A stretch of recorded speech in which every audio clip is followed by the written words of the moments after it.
Hey, 반갑습니다.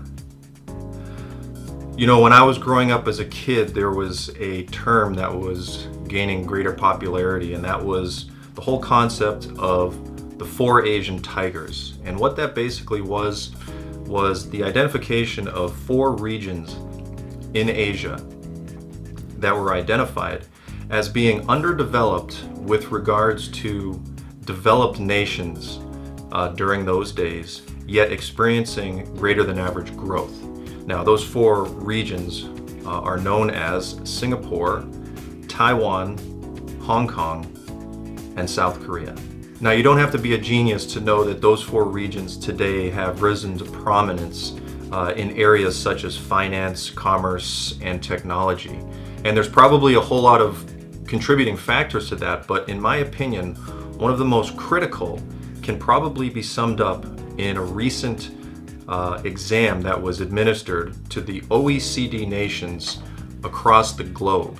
And this is an international student assessment that looked at 85,000 of the top tier students from the 44 OECD nations. So the purpose of this assessment was to look at each of these OECD nations' 15-year-old students, their top tier 15-year-old students, and their ability to apply acquired knowledge into problem-solving situations. Among many reasons that the OECD would carry out assessments like this is to provide data that would equate to, or at least suggest, that greater levels of education ultimately equate to being able to acquire better jobs, higher paying jobs, higher skilled jobs, and to allow nations, developing nations, to hone their educational system by modeling what they do after the countries that are succeeding in their educational system and in their economic situation, financial, markets, technology, things of that nature. So the outcome of this assessment can be found on an executive summary that I hold in my hand, which can also be found on the OECD's website.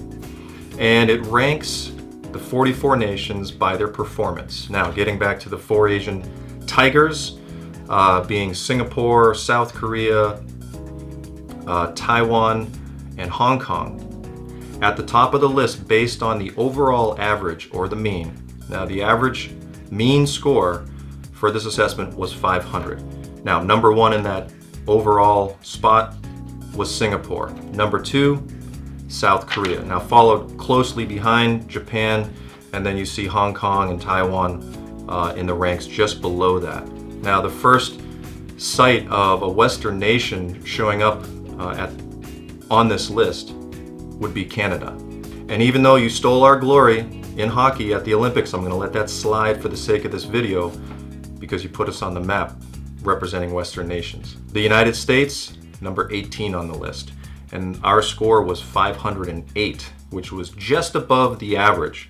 Singapore 562, South Korea 561. This executive summary gets a little more granular. Some of the high points on this list measures the acquisition of knowledge, memorizing information, basically putting the information in. Korea finished first on that list. Subsequent to that would be the utilization of that knowledge that you acquired. South Korea finished third, just behind Japan and Singapore. And then it also measures static and interactive problem solving. You know, it's interesting to note on this executive summary that they actually misspelled utilization with an S instead of a Z.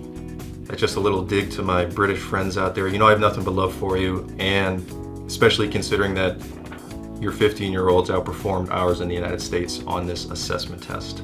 Now, my own mother defected from North Korea to South Korea during the Korean conflict, and it wasn't too long after that when the whole concept of this 4 Asian tigers really came into being. And the South Korea that you know today, with all its glitz and glamour and K-pop and handheld devices and everything that comes out of the country, and the prominence that they're experiencing right now, economically and in IT, is about as foreign could be compared to those days. Korea was a nation in shambles. One of the main reasons, if not the greatest factor, for Korea's rise in prominence on the international scale is likely due to their approach with their educational system. As was evidenced in this international student assessment and can be seen in this Nice little summary if you want to check that out. And I think it's proof that even up to this day, Korea has no plans on changing what they set out to do 50 or 60 years ago in preparing their students to be on the front line when they become adults for finance and commerce and technology, and as the world changes, so that they can continue to grow and continue to be relevant on the international scale. And I think that's a great thing. More power to Korea and all the other nations out there. In particular, the 4 Asian tigers who proved those who set out to track them that they were right in tracking them. So, that's just my opinion. That's my 2 cents. Thanks for watching. I'll see you next time. Korea fighting. Peace. Clap. 1, 2, 3.